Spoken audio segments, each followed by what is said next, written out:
Welcome to my ranking of the final girls from the Halloween franchise. Now, there's no real reason why I suddenly decided to do this.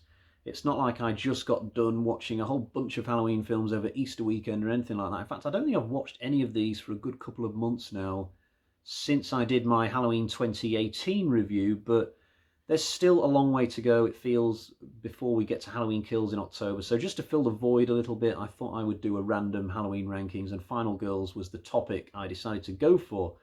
Now, a couple of rules to get out there before we begin the countdown. Firstly, there are no final boys today. I wanted that consistency of it being strictly for the women. So in the case of Halloween 3, for example, where Tom Atkins' character takes centre stage, he will not be on the list, but the Ellie character will be stepping in as the final girl, technically. And the other rule is the fact that the same character is allowed to be on the list more than once if they've been in several of the films. Same goes for actresses. They're allowed to have several spots on this list if they have several films that they've done in this series.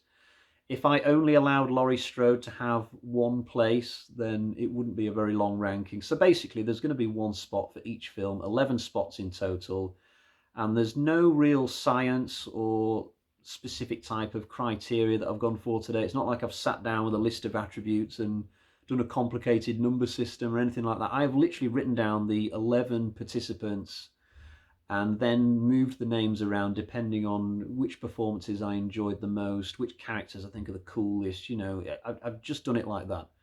So let's get into it then and find out what is my least favourite final girl in the Halloween franchise.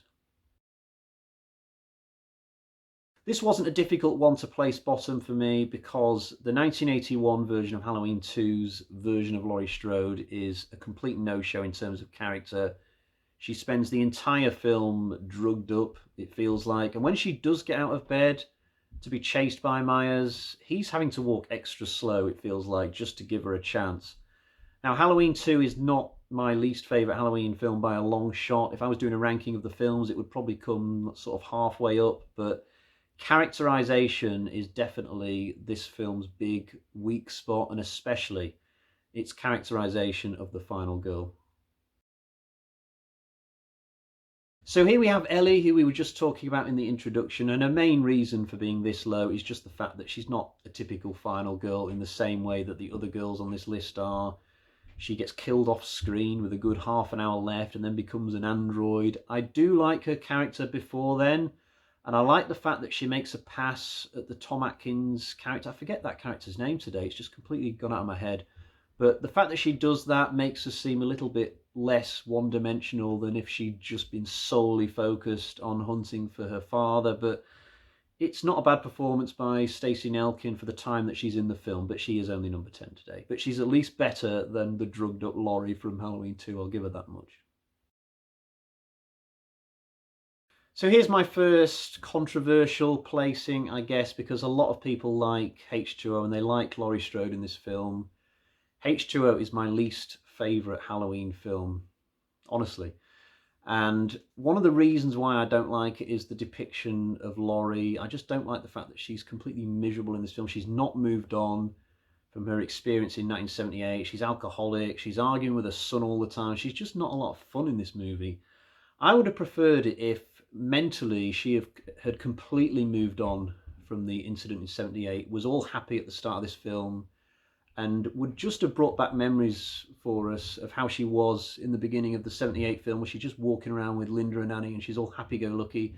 I would like to have seen that again, but with Laurie now 40 or whatever she's meant to be, instead of the kind of miserable version that we do get. And even the stuff that happens at the end of H2O when she grabs the axe and goes back into the school. I've heard people say, oh, it's a real badass moment where she proves she's the best final girl ever and all this stuff. It doesn't really work for me like that, because on the face of it, going back into that school is a completely reckless decision. I mean, it makes no sense tactically to try and get Myers that way. Unless you've got some kind of chain gun or something, you would not be going back into that school by yourself, certainly not with an axe. The only reason why she gets away with it is because she's Laurie Strode and the writers are going to make sure that she makes a good fist of it. But for me, it's not a good decision for her to make. So I'm not a big fan of the Laurie from H2O. She's okay and not much more than that. When I first sat down to do this list, originally I wrote Tina down for Halloween 5. And then I thought to myself, shouldn't Jamie be the final girl? So I went on the internet to look up definitions of final girl. I wasn't sure if it could be a youngster like Jamie, but the page that I came to said that it can be a girl or a woman. I mean, opinions may differ, but I've gone for Jamie. It feels like she should be classed as the final girl for this film. Having said that, we're not going to see the Jamie from Halloween 4 on this list because I judge Rachel to be the final girl for that particular film. I mean, they're sort of both the final girl in tandem in Halloween 4, but Jamie goes insane at the end of that film, whereas Rachel is still standing. So I've picked Rachel for Halloween 4, I've picked Jamie for Halloween 5. Now, the unlucky thing as far as Jamie is concerned is the fact that I love the Jamie character from Halloween 4. I'm not so keen on her in 5. In 4, I just love getting behind her. It's a lot of fun watching her, survive Michael Myers. She looks cool as hell in that great costume. But in number 5, it's just got a bit tedious by this point, and she's mute for some of the film. And when we get to the big final chase in the house at the end, we've had 2 films now of Jamie, and it's just got a little bit tiresome. I think if Halloween 5 had taken place a bit later on in her life, say if she'd advanced to like being 16, 17, and it had been in a different phase of her life, it could have been interesting seeing her take on Myers again. But seeing her battle with him again at exactly the same age is not as fun as the first time around. So only number 8 for Jamie, I'm afraid. This is a performance I really like. Marianne Hagan is really good as Kara Strode and was probably very unlucky not to get another chance in future films. Halloween H2O came along after this one, so once it became apparent that Jamie Lee was back in the fold, there was no chance that they were going to go back to Marianne Hagan. It would be interesting to know if she would have been allowed back had the whole Jamie Lee return not happened, but I like how they set this character up in this film. She's different from the normal final girl. She's in her mid-20s rather than the normal late teen. She's got a son. She's got this horrible situation with this verbally abusive father at home. So for the first half of The Curse of Michael Myers, I think she's a really good final girl, a good protagonist. The only downside to her is that once we get into the second half of the film, her character sort of gets lost amongst all the chases and action stuff that's going on, and Paul Rudd sort of dominates the screen a little bit more than Marianne Hagan does. The character of Kara just doesn't really influence anything going on in the second half of this film, and that's why she's this low down on the list. She could have come a little bit higher otherwise, but on the whole, I still like the character, I still like the performance. This is another one where I look at the number next to the character's name and I think to myself that most people would probably have her higher. I'll tell you some reasons why I don't have her in the sort of top tier of Halloween final girls. I don't like the way she's dressed in this film. It feels like they really tried to make her as much the opposite of Kelly Meeker as possible. Really naff dress sense, hairstyles pretty awful. I much prefer the way she has her hair in the 5th film, even though we don't get to see her that much in that one. And I don't like how she's so desperate to get a boyfriend at the start of this film. It's really off-putting. This is how you end up with dicks like Brady. The fact that you just jump into relationships far too quickly at like 16, 17, 18 years old. She does improve as a character as the film goes on, though. She proves herself to be very plucky and brave, and she'll clearly throw herself in front of Jamie to protect her against Myers. So with Rachel, I kind of feel like it's the complete opposite to Kara Strode. Kara starts out really strong in the first half of her film and then just fades away in the second half. Rachel starts out a little bit annoying actually in the first half of Halloween 4 and then impresses more and more as the film goes on, to the point where by the time you get to the end you think, yes, that is a really cool final girl. So I've got Rachel at number 6. There are a few I've got ahead of her and there are plenty that I've got behind her. So this is about right for me, around about the middle. Halloween Resurrection is an okay Halloween film, in my opinion. Just throwing that out there. I know most people think it's shit, but I think it's quite funny and entertaining if you just take it for what it is, and which I've always been able to do. A lot of people just can't with this film, but I like it. And I like the final girl, Sarah, played by Bianca Katchlich. I think if she was in any other Halloween film, I think people would probably think she's quite awesome, but she's just kind of disregarded as being part of that Halloween film, and people don't take her seriously as a result. But I like the fact that she's not really into the whole dangertainment thing, like in the same way that the other contestants are. She kind of has a sixth sense that something's not quite right. I could easily imagine Jamie Lee's Laurie Strode being exactly the same way if she'd been born 20 years later and she was in this film instead of the original Halloween. I like the fact that Sarah's kind of scrambling around on the side of the house in the third act of this, and she's having to get help from Deckard over the phone to plot a way around Myers in the house. I like the friendship between Deckard and Sarah in this film. It's kind of cute, and the fact that they don't meet up at the end is one of this film's better choices. It would have been a bit silly if they'd have met and Sarah had been like, "Oh, you're him." So they don't meet, even though they're constantly talking over the phone throughout this film. It reminds me a little bit of the Firewatch game on PS4, if you've ever played that, with the two characters communicating the entire game, and you think they're going to meet, and then they just never do. But I like this character, Sarah, played by Bianca Katchlich, a worthy number 5 in my opinion. This is another one where I kind of feel like I have to start with some kind of disclaimer of Rob Zombie's Halloween films are not that bad, honestly. Scout Taylor Compton is an amazing actress, and she's great as Laurie Strode. What makes this performance really impressive for me is the fact that she doesn't even come into it until roughly the halfway point, and yet she still feels like one of the biggest, most important contributing factors to this film being awesome. I mean, she starts out just being a normal teenager walking down the street, not caring the world. She's having a happy life, and in the space of an hour, she has to then make that transition to being someone whose life has been turned upside down.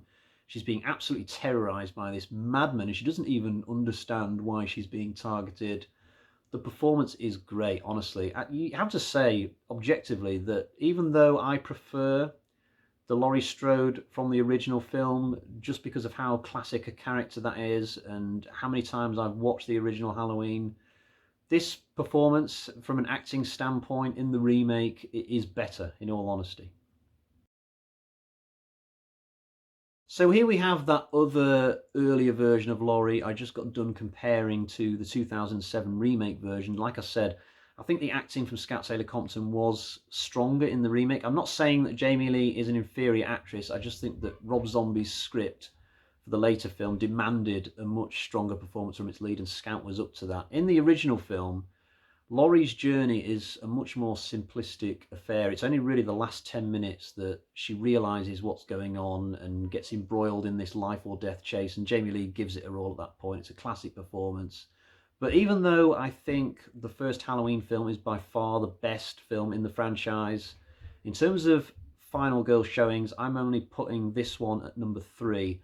And I think if I'd have made my system for deciding the placings today a little bit more complicated with, different criteria and things, this one could have even come lower. It does get a little bit of leeway and bias, this one, because of the fact that it's from the classic original Carpenter masterpiece. I actually started out, when I was doing this rankings on paper, I put this performance at number 1 and then looked at all the others and thought to myself, right, who's going to knock the original Laurie Strode off a perch? A couple of girls did, most of them didn't, but on the whole, I'm reasonably happy that number 3 is about the right spot for this one. I did kind of have to make a judgment call with this one as to whether Alison would be deemed the final girl or whether it would be Jamie Lee's Laurie again. I do think Laurie might be slightly more prevalent in the finale at the house, but earlier on in the film, I think Alison, I don't know actually who's got the most screen time out of the two of them in this film, but spiritually, it feels like Alison should be deemed the final girl. And another reason why I wanted to give her the edge is just the fact that she's so terrific in this film. I mean, Andi Matichak, I think by the time this trilogy is done, people will be saying that she's right up there with Danielle Harris and Jamie Lee as the big actresses in this franchise are concerned. I do think she's going to be up on that level, assuming that she makes it all the way to the end of the trilogy. I think she probably will. Even if this had been a one-off film, though, I would be saying that this is one of the best final girls in the series. She's got so many issues in this film. She's got a dodgy boyfriend. She's got family issues with her mother and her grandmother not getting on. She's got friends who randomly try it on with her on the way home, even though she doesn't want that. The moment where her phone gets chucked in that jelly by Cameron, her reaction to that is just absolutely priceless in this movie. I just love the performance. I think Andi Matichak is absolutely terrific. And she almost won this list. There's just one more girl who beats her out, but she's great. Honestly, she's absolutely great. Yep, the Laurie Strode from Rob Zombie's Halloween 2 is my personal pick for number one. I know not everybody will agree with me on this, but we're all different, I guess. I think the journey that Laurie has to go on in this film is something else. I mean, the amount of stuff she has to deal with, even before Michael Myers turns up. She's got Loomis's betrayal, Annie's dad's betrayal as well, or that's how she'll perceive it. Her friendship with Annie is on the rocks. She's going out and partying and she's not quite sure where her normal personality is. She's trying to find it again. And then Michael turns up, of course, and she's back into the same situation she was at the end of the first film. I like how things in Halloween 2, this particular Halloween 2, just continue straight on from the first one. There's no convenient reset like there is at the beginning of Halloween 5, for example. And the performance from Scout Taylor Compton is just absolutely out of the park. So this is my personal favourite Final Girl in the series in terms of in a one-off film. So there we have it. That brings us to the end of our list today. I hope you enjoyed that, and I will be back soon for another, well, my next video will probably be a review rather than a rankings. Until next time, cheerio, bye-bye.